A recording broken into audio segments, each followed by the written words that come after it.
Dari mana sebenarnya tenaga negara kita datang? Ramai yang ingat mestilah datang daripada empangan air yang besar gedabak tu kan? Empangan jana kuasa tenaga hidro itu ke atas dia adalah tasik yang sangat-sangat luas yang rasanya kita semua pernah tengok. Dan ini taklah salah, alhamdulillah. Memang Malaysia ni diberikan nikmat kurnia daripada Allah Subhanahu Wa Taala. Kita ada banyak sumber air yang kita manfaatkan, antara lain adalah untuk menjana tenaga elektrik. Tapi sebenarnya dia tak cukup. Tenaga yang dijana daripada empangan jana kuasa hidro ni paling-paling pun dia cumalah dapat menampung 10% saja daripada keperluan tenaga seluruh negara kita. That's not enough. Jadi dari mana sebenarnya tenaga kita datang? Jawapan dia sangat mind-blowing. Datang daripada bangkai hidupan yang dah mati jutaan tahun yang lepas. Fosil. Sampai sekarang kita susah nak tangkap bahawa lampu yang kita buka menerangi rumah kita, kereta yang kita bawa setiap hari, rupa-rupanya dijana tenaganya oleh tumbuhan-tumbuhan dan makhluk-makhluk yang dah mati berjuta-juta tahun sebelum daripada kita. Kereta kita rupanya boleh bergerak sebab kena tolak oleh dinosaur yang dah mati.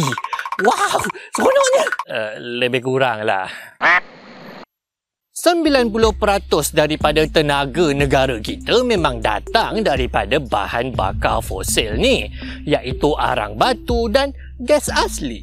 Arang batu dan gas asli ni kita bakar. Api pembakaran tu kemudian memanaskan air dan menghasilkan wap air. Wap air tu pula memusingkan turbin lalu terjanalah elektrik. Seluruh kemajuan dunia moden ni datang daripada batu warna hitam yang kita anggap macam tak ada nilai langsung. Yang kalau kita jumpa dekat tepi jalan, kita sepok. Kita sangat-sangat bergantung kepada bahan bakar fosil ni. Tapi batu arang majoritinya sebenarnya kita terpaksa beli daripada negara lain, terutamanya Indonesia dan Rusia. Dan itu bukanlah masalah yang paling besar dengan krisis tenaga negara kita pun. Tak. Masalah yang paling besar adalah sumber tenaga ini semua akan habis tak lama lagi.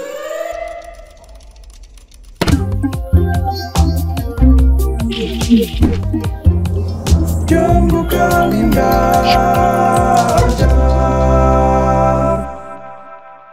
Assalamualaikum dan selamat datang ke saluran ajar pendidikan di luar buku teks. Bahan api fosil perlukan jutaan tahun untuk terbentuk dan kita bukan saja sekarang sedang menghabiskan diorang semua ni dengan sangat cepat, makin lama makin cepat. Disebabkan ia tak boleh diperbaharui, maka apabila ia habis, tamat. Kholas. Kita kena tunggu berjuta-juta tahun baru bahan api fosil ni boleh terbentuk balik. Weh, korang sedar tak? Ini sebenarnya sangat-sangat menakutkan. Kita sekarang ni tengah hidup berpura-pura kita fikir bahawa alamak, sumber tenaga yang ada sekarang ni akan ada sampai bila-bila.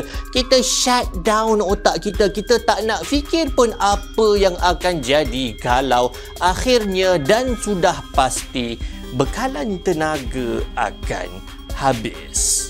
Alah, yang kau nak risau sangat ni buat apa? Kan lama lagi bahan itu semua nak habis. Macam tak pernah SPM pula kan? SPM bulan 12. Semua orang study bulan 11 lah. Kau, SPM kau berapa A? Aku straight A. Lagi sekali. Straight A. Betul lah. Kajian badan-badan pengkaji macam Stanford kata kita cuma ada 30 tahun lagi sebelum petrol habis, iaitu pada tahun 2052.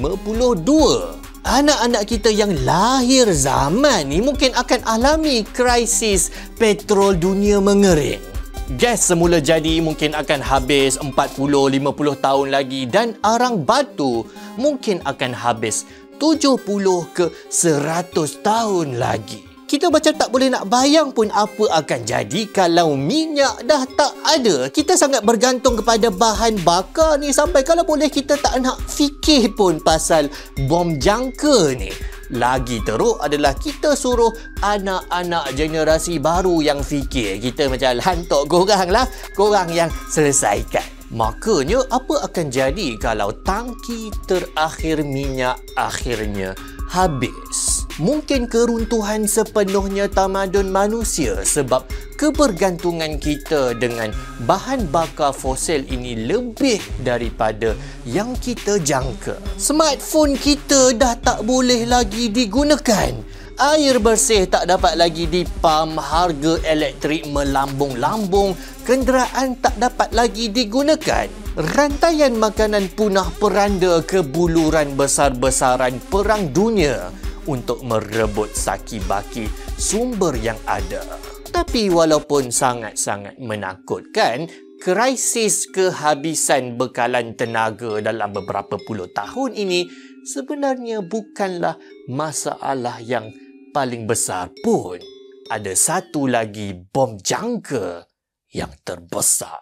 Kemajuan dahsyat yang kita capai dek kerana emas berwarna hitam yang memaju umat manusia ke revolusi industri, mengubah Arab Badui berkaki ayam menjadi pemilik menara pencakar langit tertinggi di dunia, mengenakan kos yang sangat-sangat tinggi yang perlu dibayar kita semua. Dan tempoh akhir pembayaran itu makin lama makin dekat.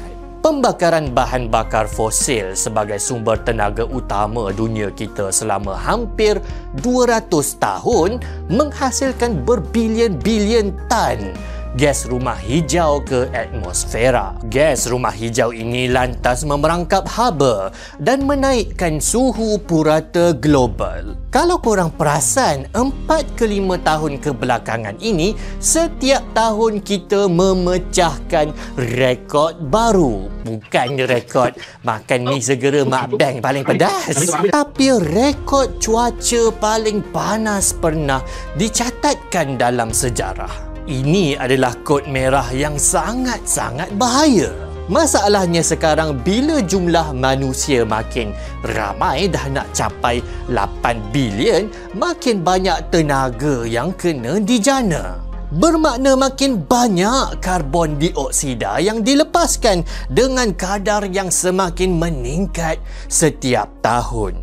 Dunia kita sekarang berada dalam pusaran haba yang bila kita terperosok masuk ke bahagian tengah, kita dah tak akan boleh keluar lagi. Jadi kesimpulannya ada dua krisis utama tenaga yang terbesar lah. Yang pertama, bekalan sumber tenaga yang kita sangat bergantung sekarang ini bakalan habis. Dan yang kedua, sumber yang sama juga adalah sumpahan yang mencampakkan kita semua kepada kebinasaan global. Untuk dua krisis besar ini, masa semakin suntuk. Kita cuma hanya ada beberapa puluh tahun saja lagi untuk memulihkan keadaan sebelum kita semua dah tak boleh nak patah balik dah.